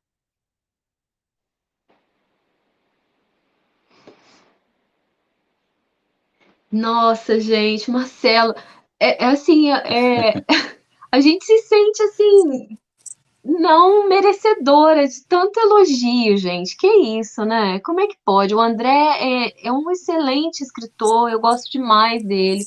Ele tem esse livro Modos Inacabados de Morrer, que ficou finalista do Prêmio São Paulo de Literatura, tem um tempinho, não sei se talvez tenha sido 2017, eu não sei. Mas, nossa, quanta generosidade, o André é brilhante. E, caramba, eu fico meio sem graça. Que isso? Puxa vida, você merece, né? O que você escreve, o que você faz. E a gente fica muito feliz, né? Quando a convidada gosta, né? Bom, coisa boa. Olha só, eu quero só dar uma continuada aqui no chat ainda, porque a Regina replica aqui ainda, esse tema do racismo é bem tocado no Sorte, o livro que ganhou Oceanos, né? E se você quiser falar um pouquinho sobre essa questão que a Regina traz, Nara, seria legal, né? Ela continua aqui na Bélgica é bem variado, cada um comemora um dia. Aí ela já está falando em relação ao Natal, né? Mas aí ela pede que... Mas aí, bom, tem um camarada aqui, amigo, que, na verdade, a primeira vez que eu ouvi falar o seu nome foi através dele, que é o Sidney Rocha. Oi, Sidney, que Pois é, legal. então, o Sidney Rocha, ele Grande falou o teu nome, eu disse, puxa, se Sidney falou alguma coisa, eu vou atrás, e corri, e a gente começou a através dessa interlocução. Então, é um grande. parceiraço, é Uma um honra amigo, ter né? você. Pois é. Então, seja bem-vindo e Feliz Natal para você também, Sidney. Por favor, Nara, aborda um pouquinho aí sobre essa questão a que a Regina trouxe, O apresentou o Sorte livro. traz. Ele Sorte traz muita coisa assim de racismo, de novo, tem vários elementos aí conectados, né, na narrativa. Permeia essa narrativa toda uma metáfora, que é uma lenda celta, que é a lenda do Rai Brasil, que é uma ilha mítica que aparece na Irlanda de 7 em 7 anos, e essa ilha depois ela fica submersa, e aparentemente nessa ilha existem pedras preciosas, e quem consegue, então, pegar essas pedras, os olhos mudam de cor, então tem toda essa questão dos olhos e tal, né? E essa lenda, ela é um pano de fundo, é uma metáfora para o próprio Brasil, que é uma ilha de promessas, né, da fantasia, mas que é uma ilha que também afunda, né? E então essa lenda, ela está sempre ela está sempre sendo repetida, né? De novo, oralidade, tem vários casos contados através dessa ilha. E a questão do racismo, no caso, é um dos elementos que eu trouxe para o Sorte, que é uma novela, é tão fininha aquela novela, são 100 páginas, mas eu fiquei 6 anos escrevendo essa novela, porque teve tanta pesquisa por trás dela, tanta pesquisa. E é uma parte que eu gosto demais de fazer, é pesquisar para escrever. Eu adoro essa parte, eu gosto demais. E um dos elementos foi exatamente esse. Tem então a igreja, que é fundamental aí na narrativa, né? A questão da opressão religiosa, e não só da opressão, do controle religioso e dos crimes religiosos. Tem a questão da imigração, né? De todo esse processo aí de vinda dos irlandeses para o Brasil. E tem também a questão da mulher que é escravizada, que é a Mariava, que é uma personagem que quase não fala na história, porque a história é narrada pela Margarete, que é a irlandesa, na parte primeira e na parte segunda. Na parte final, uma terceira pessoa. Eu escolhi não colocar a Mariava como narradora, porque eu gostaria de manter aquele silêncio que é imposto a Mariava. De novo, a gente tem poucas informações dessas pessoas escravizadas. Então, era uma técnica, foi uma técnica que eu usei, né? Claro, foi proposital, eu quis fazer a Mariava dessa maneira, uma mulher silenciada, né, e violentada.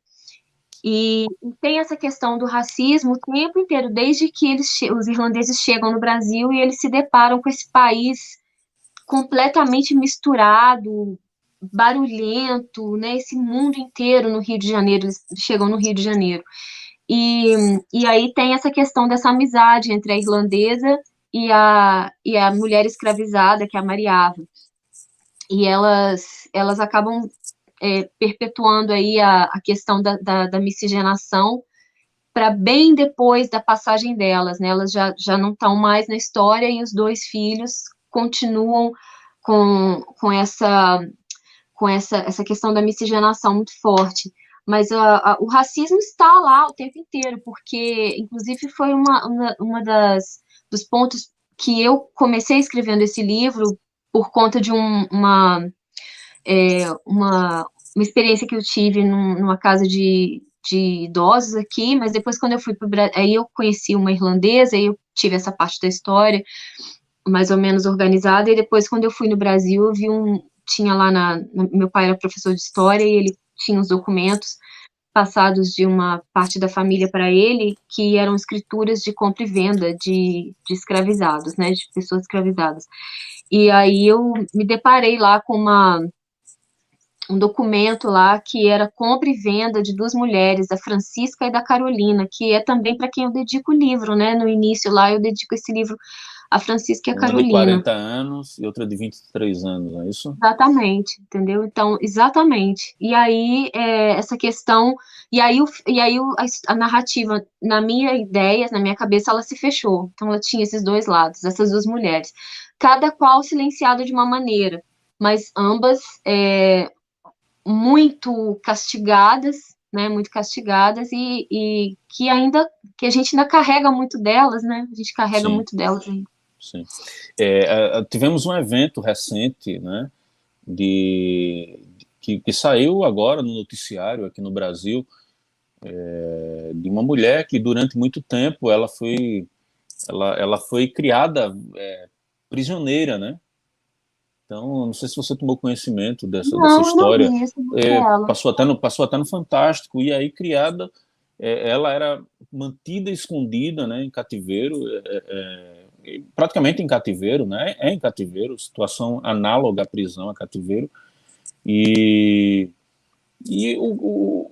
professores que mantinham essa jovem, essa senhora já, né, que Mas isso por no muito Brasil? tempo, isso no Brasil. Então, para você ver Eu o não tamanho da soube disso, eu vou violência. procurar saber. Eu não soube disso. Procura saber, eu não sei se é em Minas, viu? Não sei se é no estado de Minas. Eu Caramba. não sei o nome direito, mas houve isso que saiu inclusive no Fantástico. E quando eu comecei a ler o teu livro, eu imediatamente me lembrei dessa história, que eu vi também de forma muito ligeira, aligeirada, mas que essa semana Sim, ocorreu esse noticiário. Se alguém puder ajudar aí, dar um pitaco aí, dizer alguma coisa no chat, nos ajude. sim. 38 anos, Marcelo. O nome dela é Madalena. Olha, Delma Silva nos ajudando aqui, ó.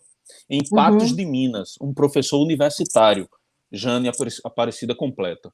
Então veja Gente, que coisa esquisitíssima. o absurdo disso, né? O absurdo disso.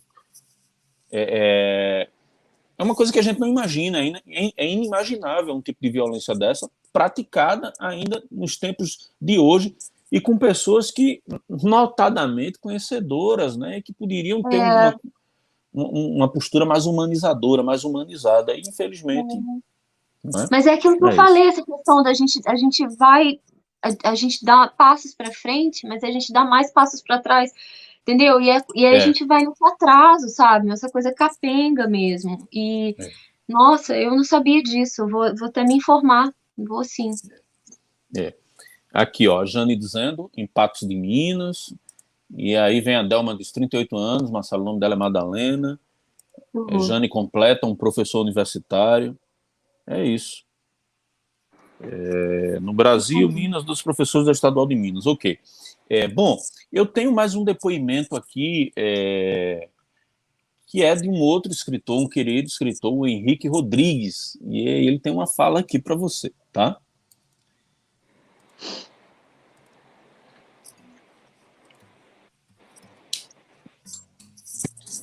Oi, meu nome é Henrique Rodrigues e eu queria falar rapidamente sobre a literatura da escritora Nara Vidal, essa mineira que vem conquistando prêmios e leitores. Ela, além de ser uma escritora para crianças de mão cheia, ela é também uma prosadora muito apurada, de muito domínio técnico. Ela, não por acaso, vem chamando tanta atenção. Eu queria até dar um exemplo desse livro aqui, A Loucura dos Outros, um livro de contos, para você ver como ela domina a questão da prosa. Vou falar o início de um conto. Olívia,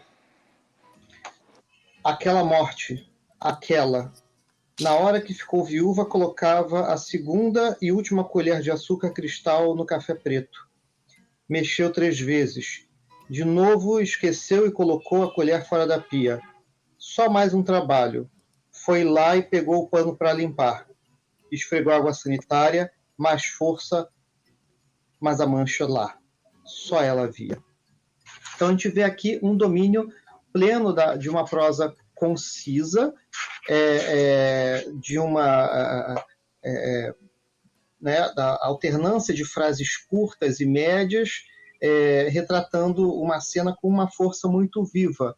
Então, além das questões temáticas que a Nara traz, questões importantíssimas, né? A luta contra o patriarcado, todas as questões que são relevantes para a literatura brasileira hoje, ela tem esse domínio técnico que é muito importante e não é tão comum, né, nos escritores que estão principalmente começando. Ela não está começando, ela já tem uma carreira sólida, por isso que a gente encontra essa prosa madura e tão bem preparada. Que bacana, que bacana. O Henrique tem um trabalho muito importante, ele está sempre aí à frente do Prêmio Sesc de Literatura, né?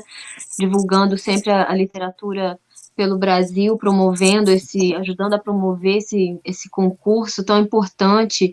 E o Henrique é um grande escritor, ele é poeta, né? Ele é poeta também. Então, assim, ele é poeta e é prosador. Então, assim, ele também escreve para criança, né? Ele viaja por todos esses gêneros aí. Agradeço muito a participação dele. Muito obrigada.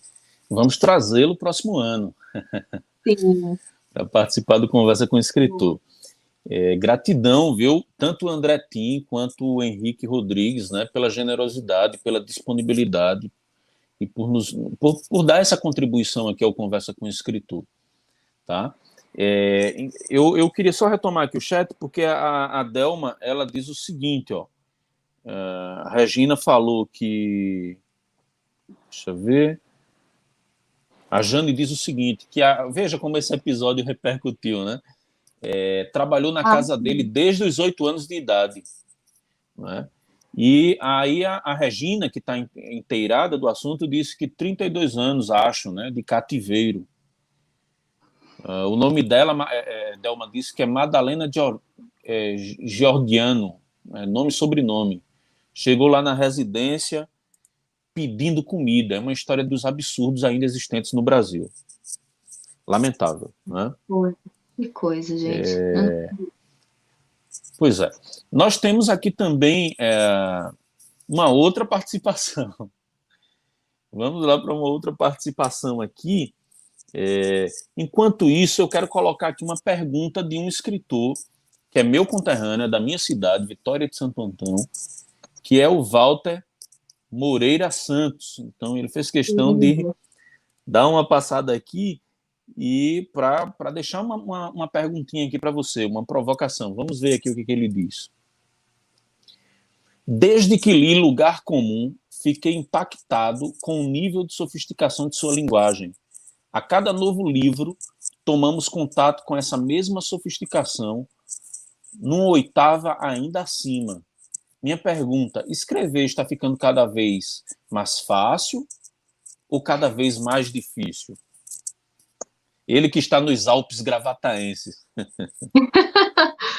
Você quer que eu comente isso agora, Marcelo? Você escolhe. A gente pode colocar isso depois, mas aí eu antecipei, porque aí é enquanto eu vou já preparar o outro depoimento aqui. Tá bom, então Fica à vontade. Quer que eu fale? Tá bom. Sim. Não, primeiro um beijo pro Walter, é um querido. Eu encontrei o Walter uma vez em Poços de Caldas, na Flipostos, numa feira literária.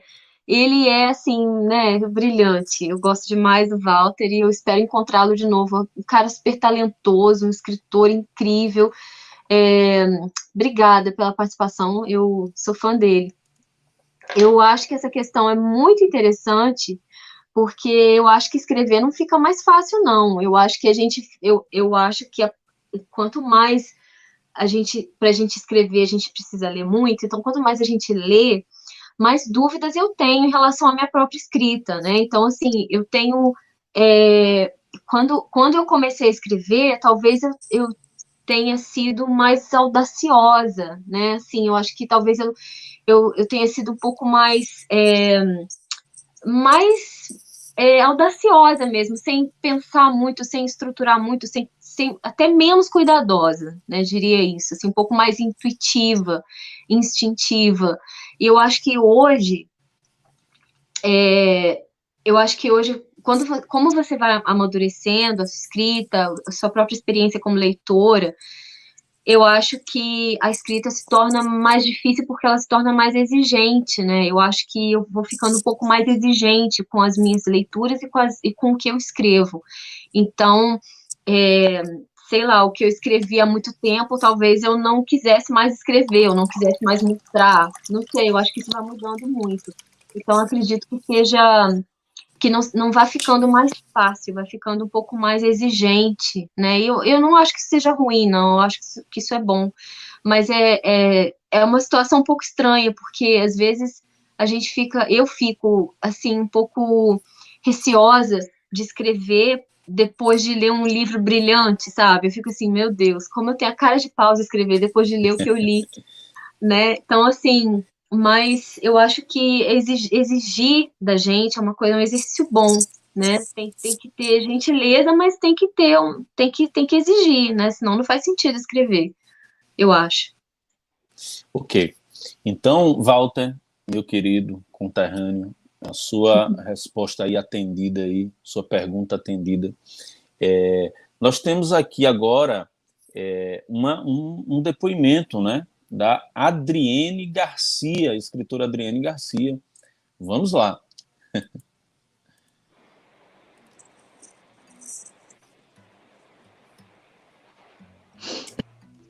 É um prazer falar da literatura da Nara Vidal. A Nara é uma escritora que vem escrevendo livros fabulosos. Eu conheci a Nara primeiro, inclusive, por livros infantis, porque o livro infantil dela tinha sido um deles indicado na escola da minha filha.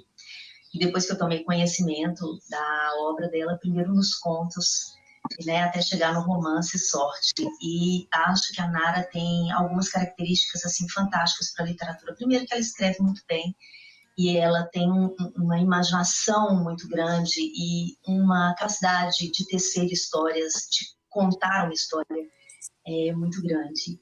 E ela tem uma qualidade que eu gosto demais em literatura, que é observar a história, observar o tempo presente e trazer fatos da história passada, para mostrar aquilo que na nossa sociedade ainda vive. Então, a literatura da Nara é uma literatura muito rica em símbolos e narrativa e, ao mesmo tempo, é muito rica politicamente, porque a Nara está sempre fazendo alguma denúncia e uma das denúncias sempre muito graves que ela faz é com relação ao patriarcado e aquilo que aconteceu com as mulheres, com todas as formas de violência. Então, assim, é uma literatura que eu indico, vivo emprestando livros dela, recomendando livros dela, e recomendo para todos. Nossa, querida Adriane. Adriane é uma poeta imensa. Ela é uma poeta, olha, eu sinceramente, eu já li tudo que a Adriane fez e ela é realmente absolutamente brilhante. Eu gosto demais dela como pessoa também. Engraçado que essa coisa da denúncia, do político, do patriarcado vem pipocando aí nessas coisas, nesses depoimentos, mas eu faço questão de frisar que o meu objetivo com a literatura não é esse. Eu não tenho objetivo de escrever abertamente uma coisa que seja uma denúncia, um panfleto, isso não me interessa. Aí tem estudiosos que fazem isso de forma brilhante, mas o que eu acho bacana é que a literatura sirva como ferramenta, como um elemento que produz esse tipo de debate. Isso eu acho rico, e se eu contribuo de alguma maneira, eu fico muito feliz. Isso é muito bacana. Ok. Eu só quero reforçar, né, que haverá sorteio do livro Sorte, né, a editora Moinhos, da Nara Vidal, né? Então, se você deseja participar do sorteio, corre, ainda estão abertas as inscrições. Vai na descrição e faz rapidinho a tua inscrição, mas volta aqui, tá? Então tá lá disponível ainda o link. Bem, Nara, a gente tem um momento aqui que é um momento muito, muito caro, né, para essa live, esse momento, essa conversa, né, que é a leitura e deleite. em que o autor, a autora, para um pouquinho para ler para a gente aqui, fazer uma leitura. E eu queria saber de você se posso contar com você para fazer uma leitura aqui para os nossos espectadores, para as nossas espectadoras. Aí você escolhe um recorte, algo aí. Olha, Marcelo, deixa eu te falar uma coisa. Eu vou te dizer um negócio. Você sabe que eu estava preparada para te falar o que que eu tô lendo. Na verdade, eu não escolhi nada para ler para vocês. Mas se você quiser, eu posso escolher rapidinho. Eu não sei, eu fiz aqui uma lista de coisas que eu tô lendo ultimamente. Vamos Me para as perdoa. dicas, vamos para as dicas de leitura, então? Então, Vamos. fala aí, ok. E depois aí, se Bom. você puder, e se você quiser também, você escolhe um trechinho de algo aí e lê pra gente também, que eu acho bacana. De repente, um pedacinho de sorte, para nos dar sorte em 2021. Tá bom. Eu vou ler um pedaço do meu próprio livro, então. Mas olha só, então, coisas que eu tô lendo ultimamente, eu tô lendo As Ondas, da Virginia Woolf, né? Eu já falei dela. Eu tô lendo também um livro. Ai, meu Deus. Peraí, como é que chama? Eu tô lendo um livro, tá aqui atrás. Ele chama Urubus, que é um livro da Carla Bessa, que ganhou o Jabuti na categoria Contos. Sim. Exatamente. E eu estou relendo Noite de Reis, do Shakespeare, porque eu sou apaixonada por Shakespeare, eu sou alucinada pelo Shakespeare, vim para cá por causa dele, mas eu estou lendo Noite de Reis porque eu vou dar um curso sobre Noite de Reis, então, em fevereiro. Então, eu estou relendo com muito.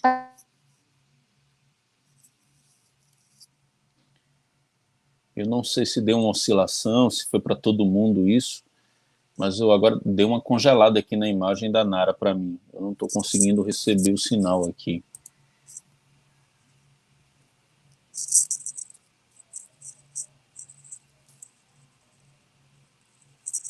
Deixa eu conferir aqui.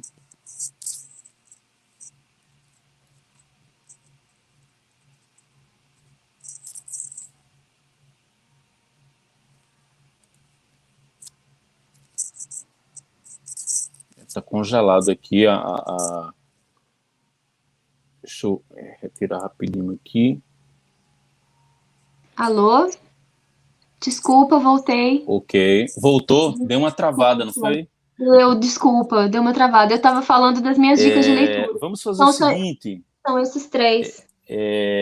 Se você puder recuperar um pouco a fala aí, porque teve quando você começou a falar, você falou da Bessa, né, do livro Urubus, e aí... Sim, tá joia. E são 3 livros, né? As Ondas, da Virginia Woolf, o Urubus, da Carla Bessa, e o Noite de Reis, do Shakespeare, que eu sou apaixonada por ele. Então, eu vou dar um curso sobre o Noite de Reis em fevereiro, e eu tô relendo esse livro agora, né? Porque, inclusive, é um livro que se passa, que tem referência à Noite de Reis, que acontece agora dia 6 de janeiro. E é uma referência de era um hábito da época dos Tudor, né, daqui da Inglaterra, que era quando você se mascarava e as coisas ficavam um pouco ambíguas, e é um texto que fala sobre ambiguidade, disfarce de gênero, homem, mulher, enfim, é brilhante, eu gosto muito dessa comédia, é uma das mais complexas, é uma das mais interessantes do Shakespeare, gosto demais, é uma das que ele escreveu por último, acho que ele estava um pouco mais maduro, é muito legal. Ok, legal, então. Bom, a gente pode, então, no caso, partir para essa leitura e deleite? Ouvir um pedacinho do... Pode ser? Então, vou soltar a vinheta aqui. Eu vou ler o meu próprio livro. Olha que coisa, mas, né, imagina. Não era isso, mas é o que eu tenho aqui, que eu não tinha entendido que era... Enfim, mas eu vou ler um pedacinho do Sorte, porque a gente vai sortear um livro. Isso. Deixa eu soltar aqui a vinheta.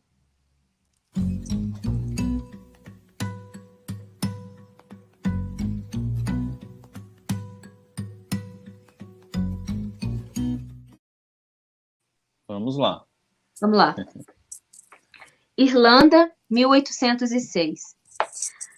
Sabíamos lá em casa que aquela chuva, a enchente, os móveis arruinados, os ratos que subiam do porão para escapar do afogamento, aquilo era tudo castigo de Deus.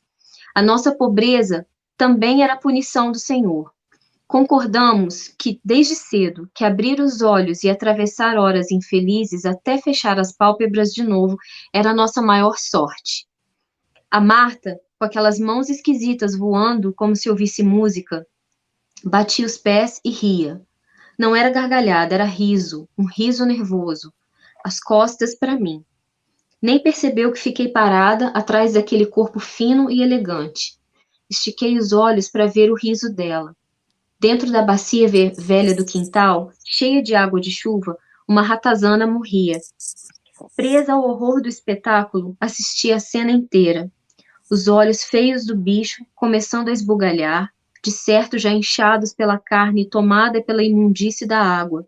Debatia-se incessantemente. A ratazana revirava-se só para então, em seguida, virar de novo, buscando um sopro de ar já escasso. Os pés e as patas fizeram meus joelhos tremerem. Agitavam-se, desafiando a morte que ria dela, feito a Marta da janela. Primeiro caiu o rabo, cansado da luta. Túrgida, roliça, a ratazana parecia estourar. A pele da barriga brilhava de tão esticada. Dentro dela vivia a morte. Puxa, que cena, né? Olha só, gratidão, Nara. Eu estou tentando aqui agora abrir aqui a planilha para a gente sortear, fazer o sorteio, né, do livro, ok? E aí é quando eu já informo que o sorteio, as inscrições, elas foram aí encerradas, tá certo? Então, inscrições encerradas, a gente vai dar prosseguimento aqui agora ao sorteio. Deixa eu tentar abrir aqui a planilha, que às vezes ela engancha aqui. Pronto, vamos lá. Nara, nós tivemos aqui, deixa eu só conferir quantas pessoas se inscreveram para concorrer ao teu livro. Eu queria que você dissesse um número. Foram 8 inscrições, então um número de 1 a 8. Tá bom. Número 7. Número 7. Isso aí foi combinado, viu? Francesca Felice. Mentira! Pois é. Caramba! Foi a sorteada, não é? E aí ela traz como indicação aqui a gente trazer para o Conversa com o Escritor a Aline Bey. Aline, sim. E aí ela coloca ela colocou um endereço aqui do Rio de Janeiro, mas você disse que ela está na Itália, né? Em Roma. Mas ela tem família no Brasil. Tem família no Brasil, né? Então aí vocês vão ver aí a maneira como... Tá bom. Né? Isso vai se dar, tá certo? Tá bom, Marcelo. Parabéns à ganhadora aí. Muito feliz com isso e feliz que esse programa, esse projeto estimule também, né, a distribuição de títulos, de livros. Claro que com a parceria e com a ajuda dos autores, das autoras convidadas que se disponibilizam a isso. Então, é isso. Minha gratidão. Eu quero só rapidinho ir aqui no chat, porque eu estou vendo que estão movimentando aqui ainda. Rubi Emília traz uma informação aqui ainda sobre a moça que foi prisioneira, né? Ela era obrigada a entregar uma pensão, né? Recebida através de um casamento fictício. Porque o tio do professor universitário, ele era das Forças Armadas e recebia aí, estava perto de falecer, casaram para garantir a pensão. Meu Deus. Pois é. Valdirene Gonçalves diz, muito bom, temos que dar visibilidade às escritoras, belíssimo trabalho. Olha só, Antônio Batalha aqui é o meu filho, estou achando a live bem legal. Que legal. Antônio é uma onda. Então vamos lá. Tereza, que mora na Bélgica, diz, Nara, ler vários livros ao mesmo tempo. Eu também, porque aí você citou, né, naquele momento das dicas. E a Delma traz uma questão interessante aqui que diz, olha, você não faz a militância, mas quem lê pode fazer. A literatura tem essa contribuição. Ao ser publicado, seu texto ganha o mundo. Isso mesmo. E aí o Josué já tinha colocado antes aqui do sorteio que hoje eu ganho, mas hoje não deu, Josué. Quem ganhou foi... Próxima vez. E a Inês Namorato aqui, olha, ela diz ótima live, parabéns. Nara, querida, a gente chega ao fim, ao término aqui dessa conversa, que para mim foi instigante, né? A gente pôde conhecer um pouquinho do teu universo, da tua, né, dessa tua vivência na Europa, em Londres especificamente, mas também da tua literatura, de você, das tuas experiências. E eu queria aí que você fizesse as suas considerações finais e dissesse também, ou abordasse algo que eu, porventura, não tenha abordado, esqueci de dizer, e que você gostaria de dizer também aqui agora. Então, fica à vontade, essa live é sua. Obrigada, Marcelo. Eu quero primeiro agradecer, porque eu fiquei muito honrada com esse convite, de verdade. Eu acompanho esse trabalho que você faz. Eu assisto, às vezes não assisto as lives, mas eu assisto depois. Eu vejo tudo. Eu adoro ouvir meus colegas falarem, eu aprendo muito com eles, então é um espaço muito importante. Continue fazendo cada vez mais, abra espaço para cada vez mais pessoas. Eu acho muito, muito, muito bom o que você está fazendo. Então, eu tenho uma enorme gratidão de estar aqui, agradeço profundamente o convite, a lembrança. Quero agradecer as pessoas que fizeram um depoimento, né? É muito especial, assim, né? É muito legal a gente ouvir, assim. A gente fica meio sem graça, mas é muito bonito, né? É bonito a gente ouvir isso. Dos nossos colegas, gente que a gente admira tanto. Quero agradecer todo mundo que veio na live, muita gente bacana, muitas considerações interessantes, né? Tanta gente falou tanta coisa boa, e é um diálogo, né, que a gente consegue ter aqui dessa maneira. E agradecer mesmo a você, Marcelo, por toda essa gentileza. Passou tão rápido, eu não achei que fosse passar tão rápido assim. Olha, acabou, a gente já está quase 2 horas. Pois é. Conversando, e eu nem fiz tempo passar. Então, foi um prazer estar aqui com vocês. Eu espero que vocês tenham todos um ótimo Natal.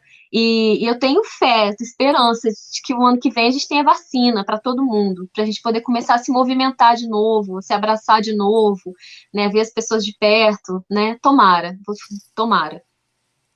Pois é, querida, verdade. Muito obrigado, gratidão pelas suas palavras. Muito feliz que você vem acompanhando o projeto, né? O Conversa com Escritor, Conversa com Escritora. Eu fico orgulhoso demais, né? Gratidão mesmo. Eu quero aqui deixar uma informação que próxima segunda-feira, dia 28/12, aí Delma entrou em contato hoje cedo e disse, vem cá, aí é véspera de Natal, e não, como não vai terminar, não? A gente ainda tem 3 lives. Então, dia 28, a gente vai contar com a presença de um escritor que é daqui da minha cidade, de Vitória de Santo Antão, e que eu acho que é importante a gente prestigiar também as figuras, né, da nossa terra, e que ele tem uma literatura muito conectada com a literatura de cordel, né, a poesia e tal.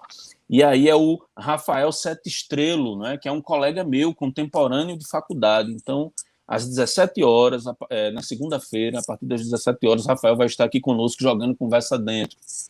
Eu quero pedir, né, recomendar aqui que vocês se inscrevam em nosso canal, não é? Vamos lá, se inscreve lá, dá uma moral. E sigam também lá no Instagram, curta a nossa fanpage no Facebook, e é isso, não é? Visitem também o site da Nara Vidal, né, da loja da Nara Vidal, que é o Capitolina Books. Obviamente mais destinado a um público europeu, mas é importante, que mora na Europa, não é, Nara? Mas sim, aí é para o mundo também, porque você dá uma olhada lá, eu acho que é interessante.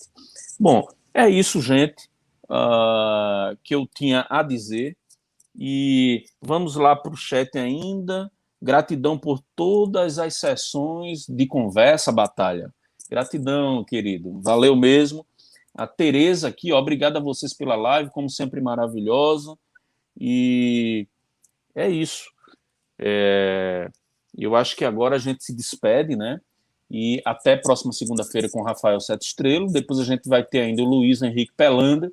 E para fechar, a gente vai ter a Mariana Ianelli para fechar aí as 40 lives do ano. Bacana.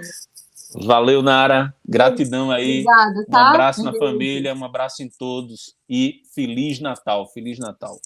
Obrigada, Feliz Natal. Valeu.